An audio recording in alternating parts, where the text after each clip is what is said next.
And we are live. Welcome to the process. It is Friday, May 28th. We have reached the end of the work week. I am Josh Engleman, and I am here to break down another 3-game NBA playoff slate. So it's exciting to see everybody here. Chat is slowly filling up. We've got the coffee cups out. It's good stuff. It's good stuff. We made it. We got the long weekend coming up too. Never fear. I will be here Monday morning, or at least I believe that I'm scheduled to be here Monday morning. Whoa. Justin Swearingen coming out with the super chat out of the gate. Is AMC blowing up? Is that gave me the AMC to the moon? I haven't looked at it. Is it crazy? Is it really crazy? Oh, no. It's not as crazy as I thought. Well, I mean, I guess it's crazy. Plus 35%.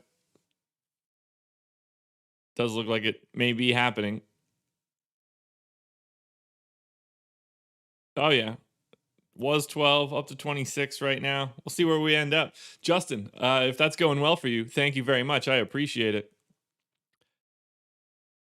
Get on board this train. It's not for me. It's not for me. Not yet. Not yet. But good morning, everybody. It is fun to talk right now. I haven't talked about it yet. I do a playoff contest with a couple guys where you have to pick one player in the playoffs each day, DK scoring. Can't pick somebody twice. So once you use somebody, they're done. You're eliminated, obviously. Those guys are done. So I had Bam out of bio last night. Didn't go very well, but Bam and Jimmy Butler were the real popular picks for yesterday. I had already used Butler. Hoping to take this one down, but I'll keep you guys posted on it as we go.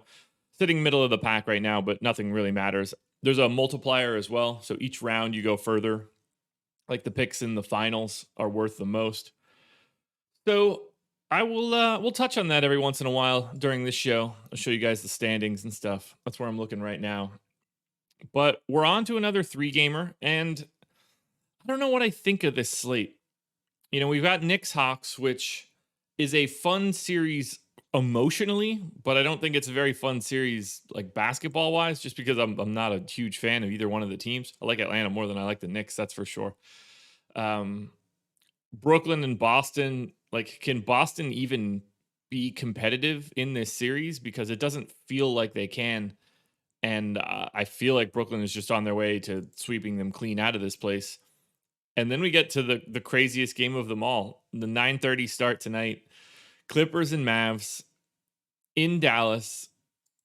And we have to wonder, do the Clippers wake up and pick up a W here? Because if not, they're down 3-0, and we are going to open up the conversation for this summer that one of Kawhi Leonard or Paul George are going to be playing somewhere else next year. And that is a very, very, very interesting dynamic. And I just wonder how that ends up playing out. But for now, thank you to Justin Swearingen for the massive, massive super chat. That's a great way to start. I hope you guys had a solid night last night. I took the night off.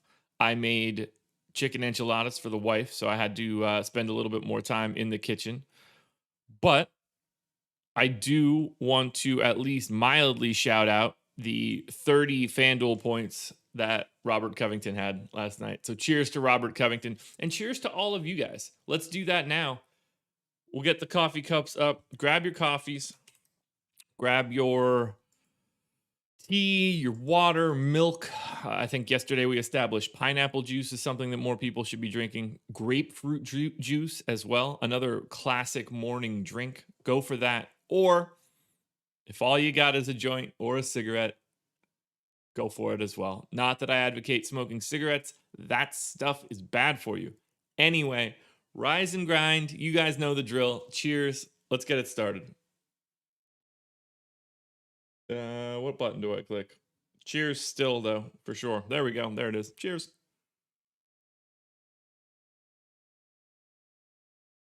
The iced coffee salute from EMAC. It's good to see. Good to have you guys here. I don't know if I said it before. I probably should have. Please hit the like button. That helps me out a ton. You should do it the moment you get into this room. Room? Yeah, digital room. It's a digital room. Whatever. Subscribe to the channel. Hit the notification bell as well. But you guys know how I feel about those likes. Let's get those in here. I am tired. I tried staying up and watching basketball yesterday. That didn't work.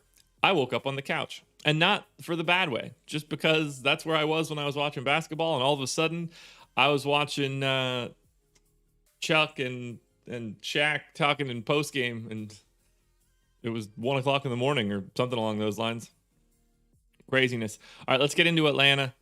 We kind of know what we're going to be seeing here. At least I think that we do. They haven't really been messing around with this rotation all that much. Basically, everything that I had in here was sort of spot on, other than the extended minutes for Bogdanovich, which I do think they still want to do.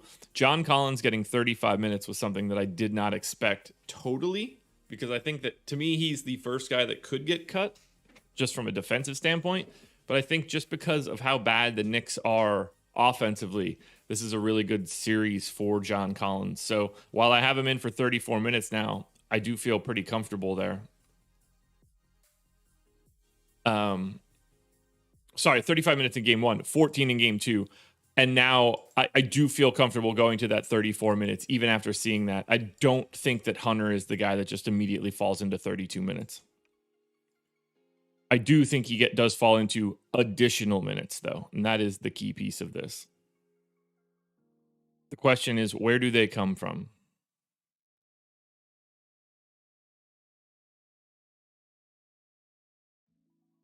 Or do we just sit on 24? Because I don't know.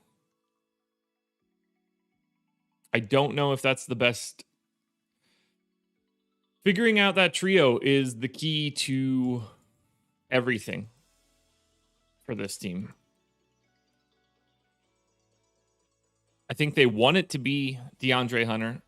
I think Gallo is the least likely of the three. But again, the Knicks having such a bad offense is the big ticket item here.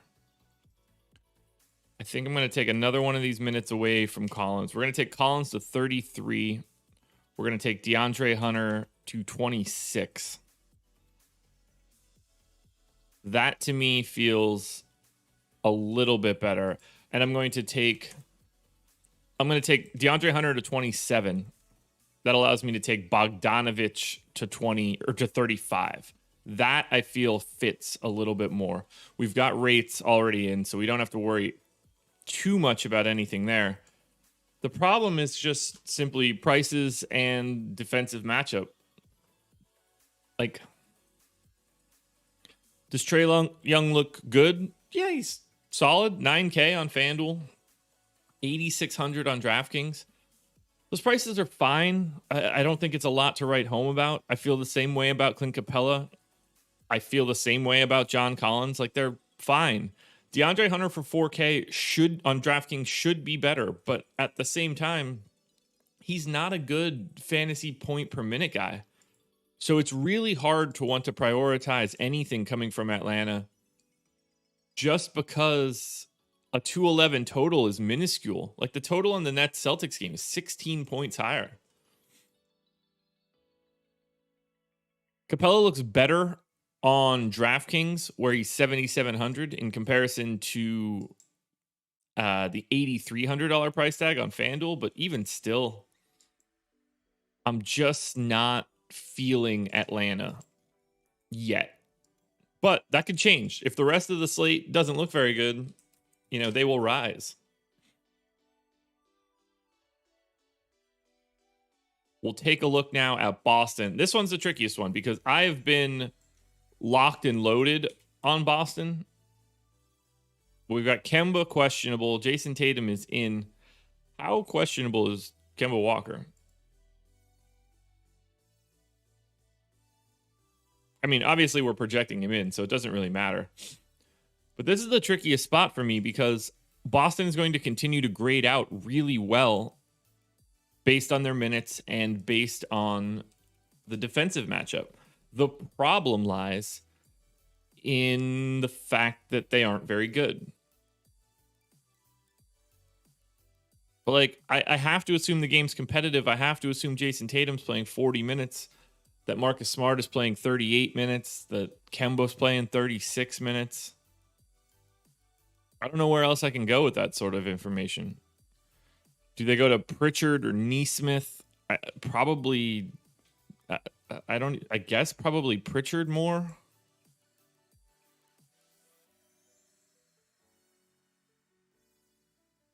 I'm going to go one less minute to Time Lord.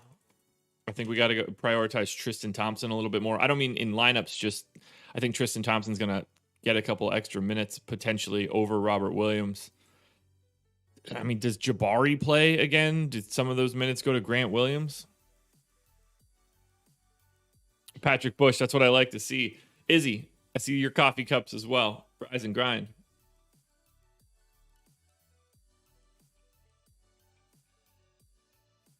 I think that I have to move forward with what I have in here for Boston right now. And if that's the case, it's going to look like a heavy recommendation of Boston for the third straight game. Yeah, they just, it's a minutes and rates thing. Marcus Smart, 6K on FanDuel, 5,900 on DraftKings.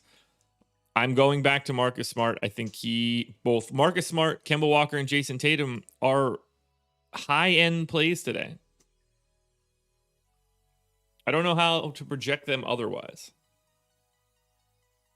Like, I guess I have Jason Tatum. Like, do I have Jason Tatum potentially slightly over projected? Maybe. But even still, we're talking about like everybody from Boston looking like a better play than Atlanta does today. That's craziness. I still want to get to Robert Williams at 5,400 and 5,200. Fournier at 5,500 on FanDuel works.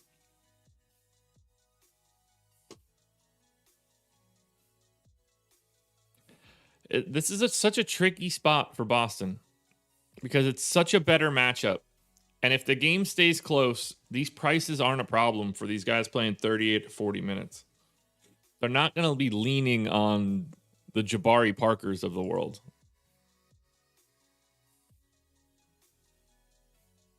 All right, I'm summing it up. Marcus Smart, Kemba Walker, Jason Tatum, Robert Williams, Evan Fournier, all excellent plays on FanDuel. Similarly, on DK, Marcus Smart at the top of the heap, Jason Tatum second at 9,400. And that's just, I'm going to live and die based on this Boston team right now. I see no way around it. They grade out too well.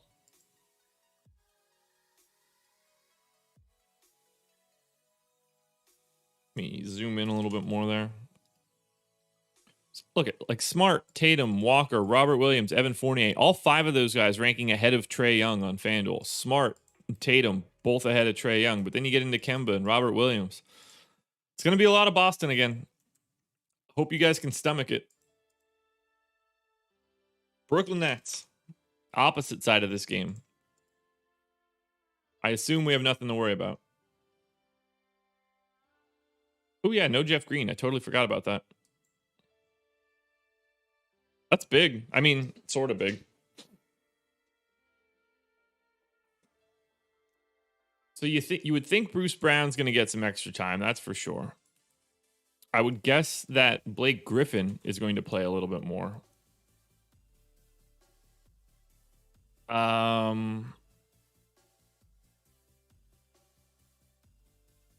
think we probably see like an extra minute for Claxton. That seems likely. I think we keep Kyrie at 36. I think we keep Joe Harris at 36. I think we keep Durant at 38. I think we keep Harden at 36. Although, maybe I need to bump every one of those guys. We'll go 37 to Harden. Joe Harris can stay at 36. Durant's already at 38. Okay, I'm fine with that. That means I have 18 additional minutes to allocate. And the question becomes, do they just add an additional person to the rotation? Or does everybody get a minutes bump? I'm going to say we see a little bit of extra time for Bruce Brown.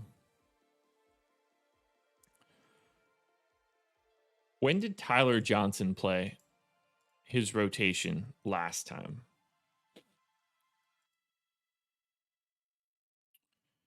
He played it. Nope, he played it late.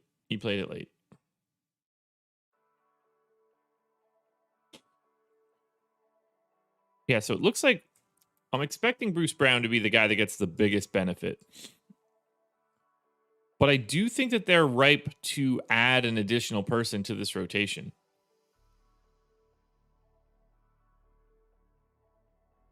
One, two, three, four, five, six. Wait, 1, 2. All right, I've got 8. Yeah, I think they go to 9.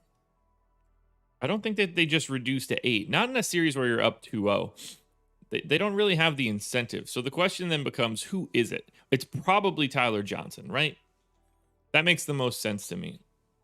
I'm going to give Tyler Johnson 14 minutes. So we'll do something like that. Take that down to 4, that to 18. We'll do something like that. Rates are all going to be the same for this team. No real changes. Do we get to any Brooklyn? That's the real question. Bruce Brown's 4,500 on FanDuel and 3,800 on DraftKings. I don't like this Brooklyn team once again.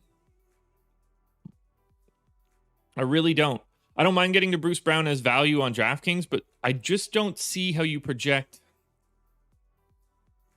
Harden and Kyrie and Kevin Durant to look good. To me, that doesn't make any sense. I just don't find them individually predictable. Now, maybe I'm massively under projecting these guys, but I don't see it.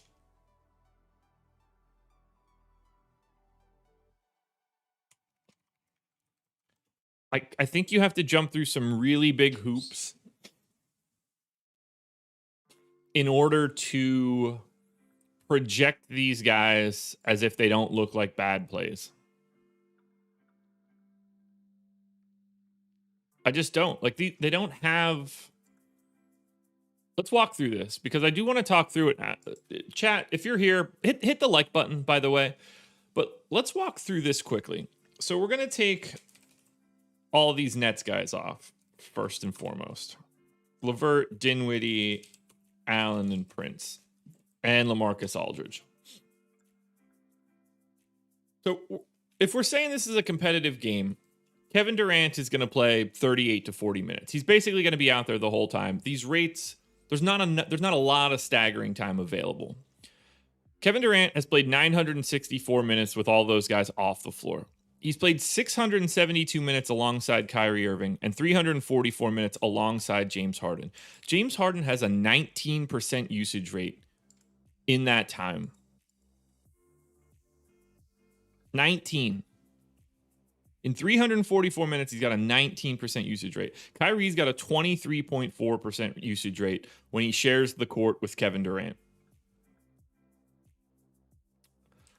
I have all of these guys projected for well higher. Like Durant's is at 27.7.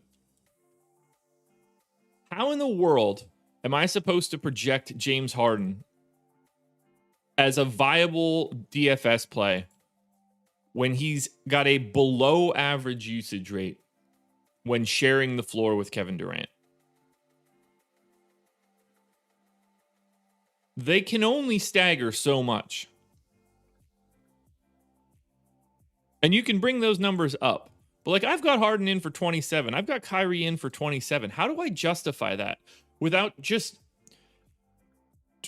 to project him differently is crazy. Like Kyrie Irving's averaging 1.07 fantasy points per minute in this situation with Durant on the floor. I've got him at 1.13 for today. To me, that seems like enough of a boost in staggered minutes and whatever. Like I don't know how else I can go there. Kevin Durant's got a 1.25 FanDuel points per minute in that time. I'm actually lower than that because of the matchup for Boston, and to me, that feels incorrect, but I don't exactly understand what I would change. The rates aren't there.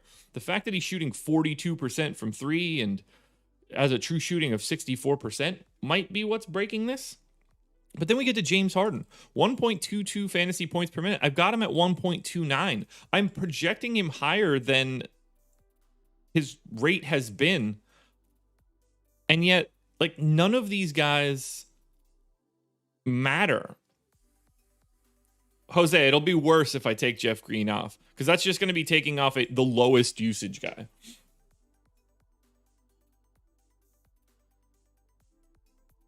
It will make their usage go lower, if anything. I just don't see I don't see how you can viably project Irving, Harden, and Durant today without like having to basically lie to get to that projection. It doesn't make any legitimate sense to me how they can grade out well. Like on FanDuel, you get to these guys a little bit more because you have to play two guys at each position. And Kyrie at 8,800 is cheap enough that that's a bargain. But how do you pay 10.8 for James Harden when he's got a 19% usage rate with Kevin Durant on the floor? Like something doesn't add up.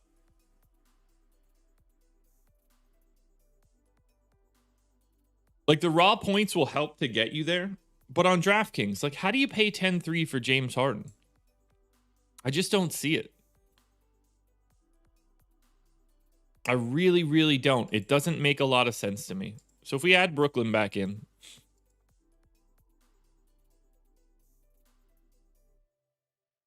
like Kyrie is the 7th best option on FanDuel already. We have half the slate to go. Durant is dead last of all the guys that are like viable. Harden, not much better. Durant, Harden, and Irving are the last three guys listed in this list right now on DraftKings. Now, I expect, as I mentioned, I expect one of them to have that outlier day and be a good play. But they all are going to, median projection-wise, they're all going to grade out poorly, or at least they should. Otherwise, you're not looking at the data that we've had all year. It's tricky today. Dallas Mavericks. On to the Dallas Mavs. Trying to move to a 3-0 lead against the Clips. Q tag on Maxey, but clearly we're leaving him in. Just no way to be worrying about questionable tags on a day like today. 36 minutes for Porzingis, fine. Dwight Powell played a lot less. Willie Cauley-Stein kind of getting more. Neither guy really going to matter. Jalen Brunson playing less than I was expecting.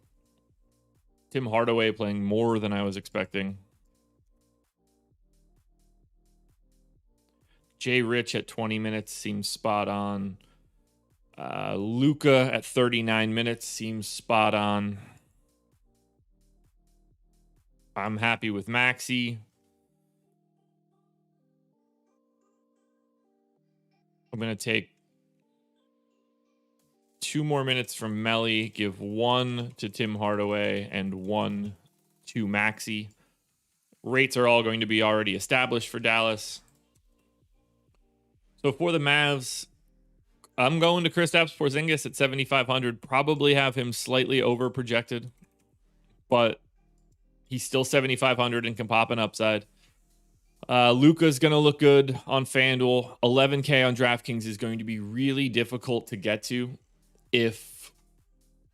because of the lack of value, but I'm going to be recommending Maxi Kleber again on DraftKings at 3,700 if he's able to play, because there's not a lot of guys you can get sub 4K at a cheap value. Just isn't. Dorian Finney-Smith is going to end up being pretty popular on FanDuel at 4,400 just because of the minutes. Porzingis, Luka, and DFS are the 3 main guys on FanDuel. It's more just Maxi on DraftKings, and then everybody else is sort of priced appropriately. Like if we add Dallas in, KP's going to look pretty good on FanDuel, and then I don't think much else is going to look all that great. Or sorry, I'm talking about DraftKings. I'm getting myself confused. Got these things flip-flopped. So yeah, Porzingis and Luka are right in the same upper tier with Smart, Tatum, and Walker. Definitely going to be focused on the Dallas-Boston pieces on FanDuel today. Kleber, value play at the top of the heap on DraftKings right now.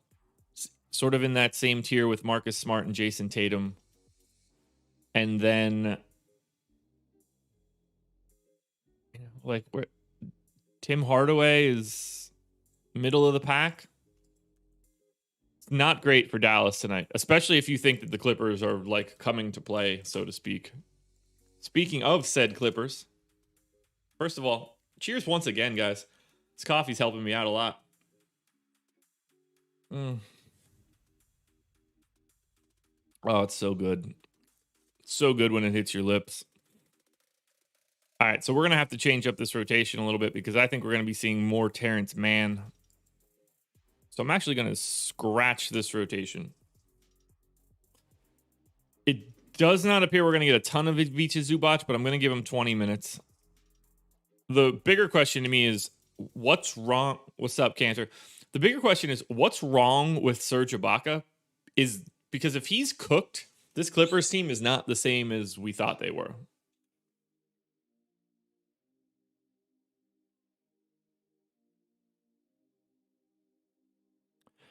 So they're going to just be playing like a lot of Marcus Morris at the 5. Is that? Yeah, that just has to be it. It's just a lot of Marcus Morris at the 5. Fair enough. Got to assume that Kawhi is playing 40 minutes. Got to assume that Paul George is playing 40 minutes. And that's when everything else starts to get a little wonky. So we've got Reggie Jackson. We've got Terrence Mann. We've got Pat Bev. We have Pat Bev 20 minutes. Going to give Reggie Jackson 24. And then we still need to get to Batum minutes, which is becoming problematic. Batum. See, these guys, they don't have any idea what this rotation is going to be. So guessing correctly here will be a problem. All right, 32 minutes left for Rondo and Terrence Mann. I think it's going to have to look something like that.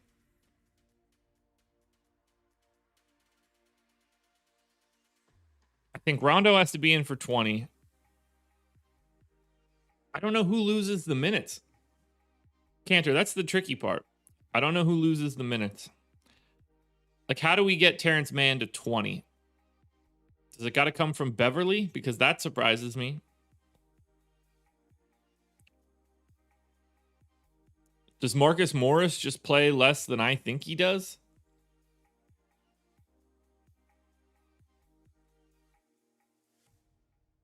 Probably.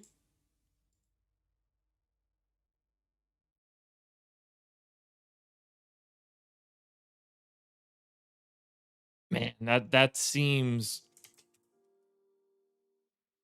I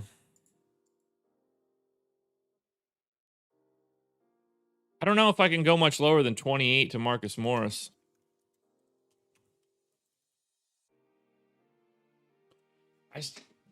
Getting Mann to 20 is so hard. It really, really, really is. Reggie Jackson, Beverly, Mann, and Rondo played 68 minutes. Reggie Jackson, Patrick Beverly, Rondo, and Mann. I've got in for 78 minutes already.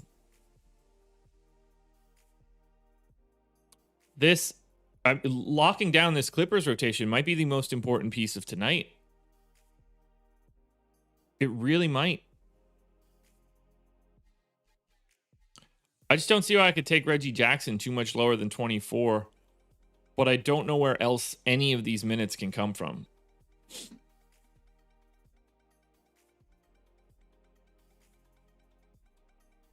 I think I have to leave it right here. I don't think that I can go higher on Terrence Mann right now.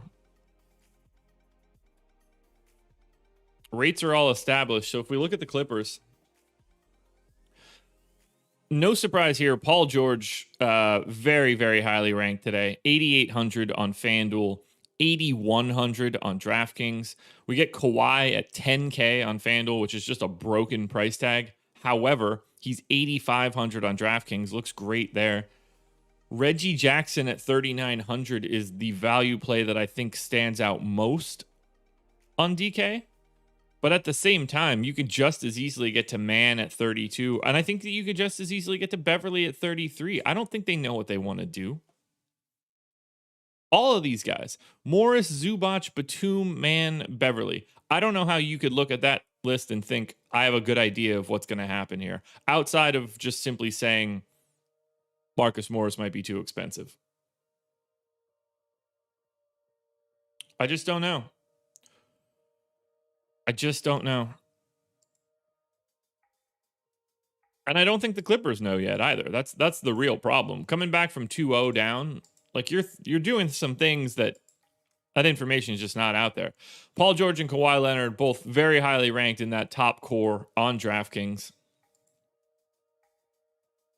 Paul George, even as good as he looks at 8,800 on FanDuel, is still miles away from the top core.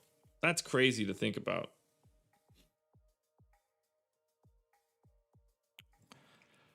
Good luck figuring out the Clippers. We'll see if anybody pops up as a value play that I wasn't expecting once we get to crunches. Let's close it out with the New York Knicks now.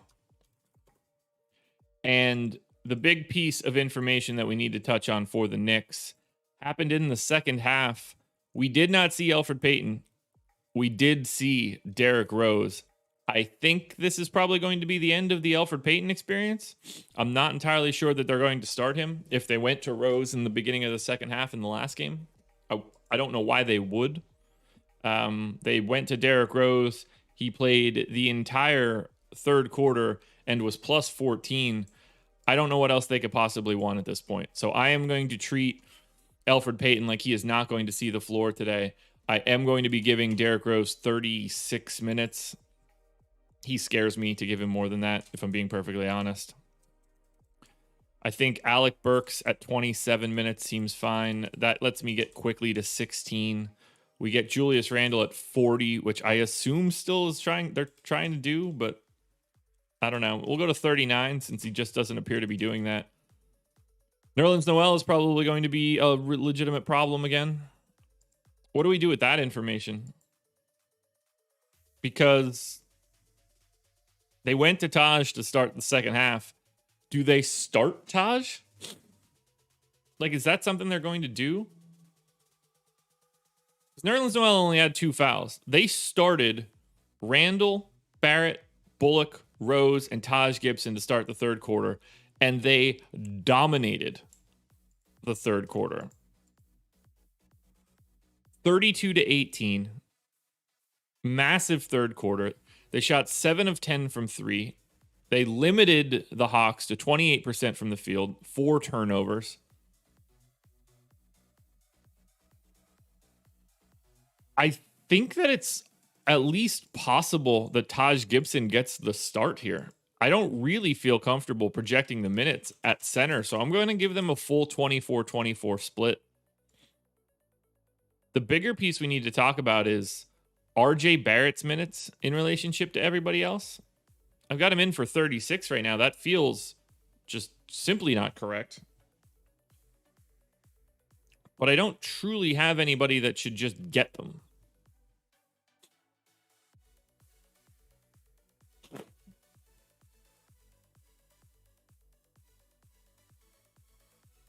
Michael, I think the problem in your question would be if Taj Gibson is the guy that's scoring for you, maybe you're not that good of a team to begin with.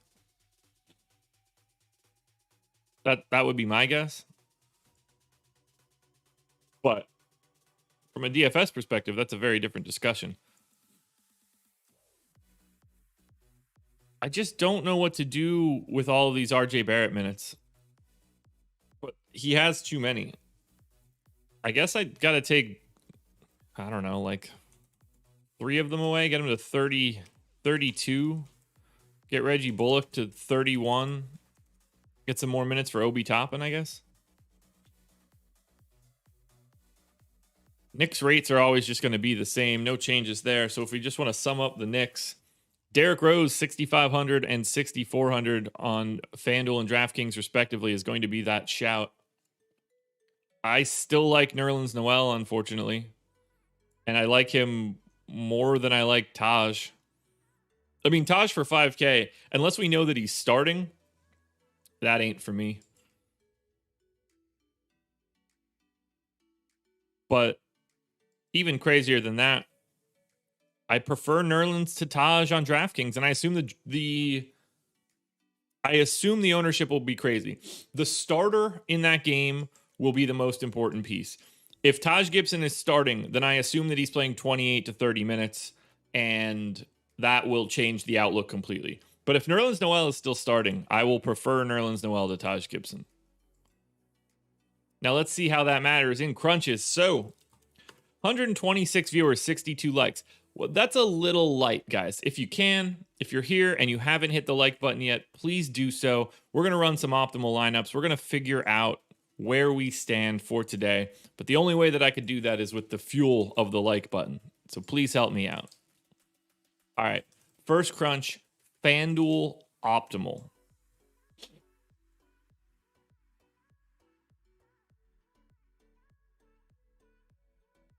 Oh, here we go again. Kemba Walker, Derrick Rose, Paul George, Marcus Smart, Evan Fournier, Dorian Finney-Smith, Jason Tatum, Kristaps Porzingis, Nerlens Noel.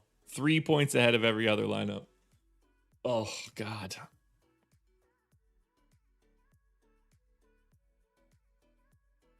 That is not ideal.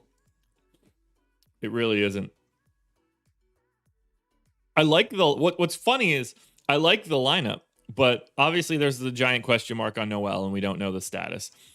Obviously Boston has looked like absolute gutter trash against Brooklyn, but at the same time, it is the game with the biggest total. It is the biggest pace up spot. And guys like Fournier and Smart are priced in the 6Ks.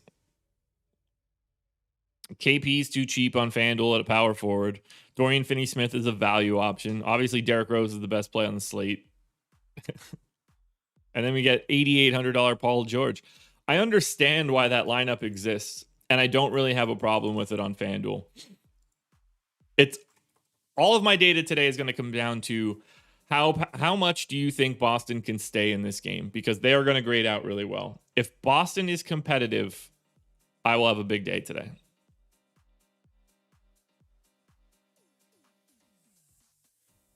Whether or not they are competitive is a completely different story.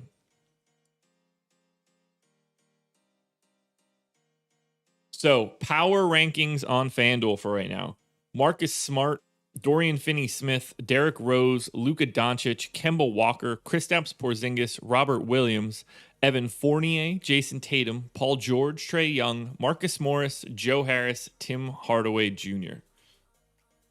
Oof. Oof, oof, oof. Let's look at it from a positional standpoint, because I think that helps to tell the story. You know, we've got Rose, Luka, Kemba, Trae, and Kyrie Irving all getting the large majority of ownership. Very little going to Reggie Jackson, Rondo, Bev, and that makes sense. Paying up for legitimate talent at point guard is very easy to do on FanDuel today. At shooting guard, it's a little bit murkier. Marcus Smart, to me, clearly grades out as the best option. He's the best point per dollar play by a mile. But then you get into the slightly underpriced Paul George, Tim Hardaway, and then it's question marks. Bruce Brown, Alec Burks. James Harden obviously has the big overall point ceiling, but we went through that exercise earlier. Quickly at 15 minutes or whatever shows up. Reggie Bullock at 30 minutes, but because he's so bad and he's 5K, he shows up. But all these guys are terrible point per dollar plays, but they still show up in an optimal like 25% of the time in the aggregate. That's scary.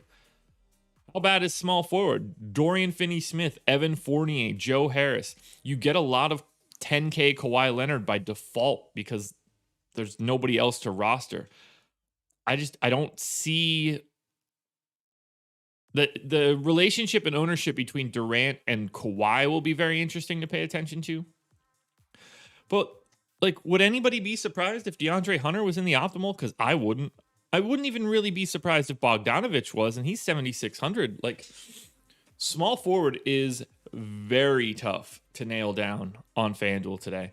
Power forward's a lot easier. Porzingis, Tatum, Marcus Morris at 4,400. John Collins, Julius Randle still there. Maxey, not the best value.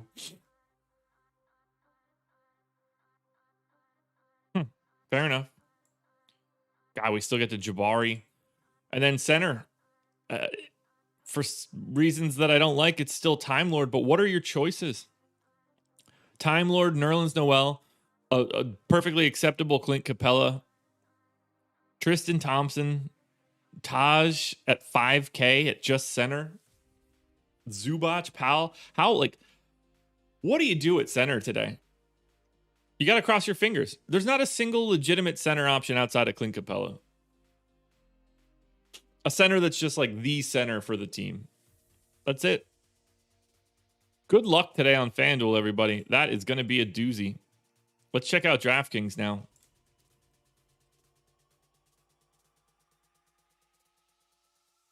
And on DK, optimal lineup is Derrick Rose, Marcus Smart, Kawhi Leonard, Jason Tatum, Nerlens Noel, Reggie Jackson, Maxi Kleber, and Paul George. Again, I don't hate that lineup at all. You could drop down 0.2 of a point if you want. Get Dorian Finney-Smith and quickly in there for Noel and Reggie Jackson. I don't hate that. But this is that doesn't look all that bad on DraftKings. Let's check out the quick power rankings. Yeah, getting center right on FanDuel is going to be nuts.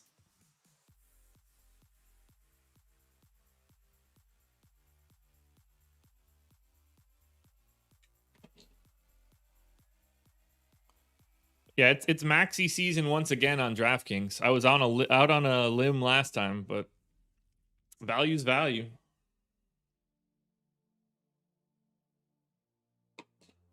Maxi, Trae Young, Paul George, Marcus Smart, Derrick Rose, Kawhi Leonard, Jason Tatum, Kemba Walker, Kristaps Porzingis, Tim Hardaway Jr., Luka Doncic, Nerlens Noel, Robert Williams, Emmanuel Quickley. They are the power rankings on DraftKings, and I'm expecting to see Maxey near the top, if not at the top. It's not fun. It's not fun at all. But, you know, you get 23.5 or 23.75 at 3,700.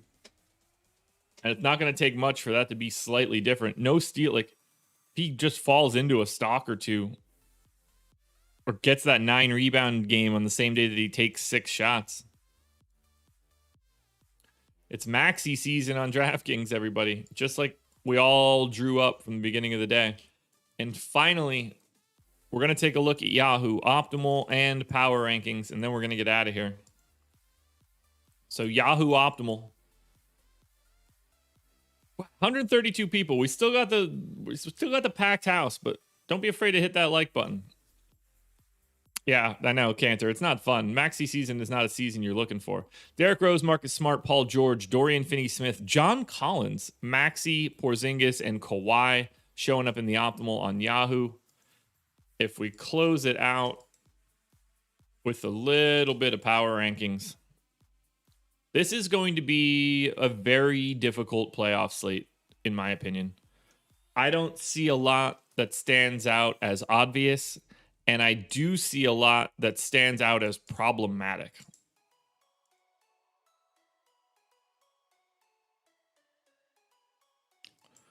Particularly Boston.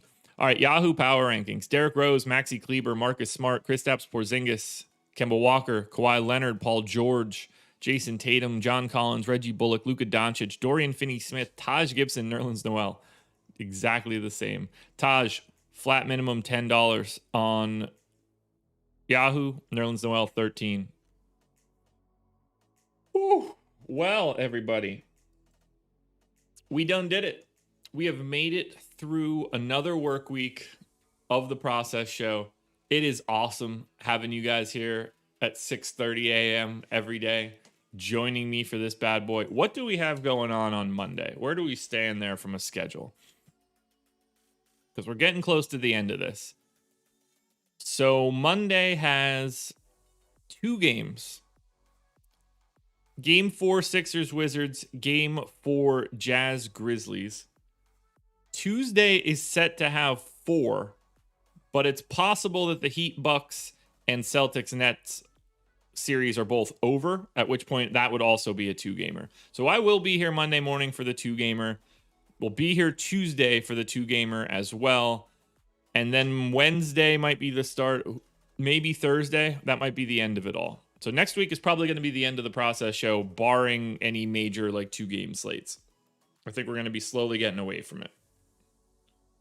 But it's going to be fun, guys.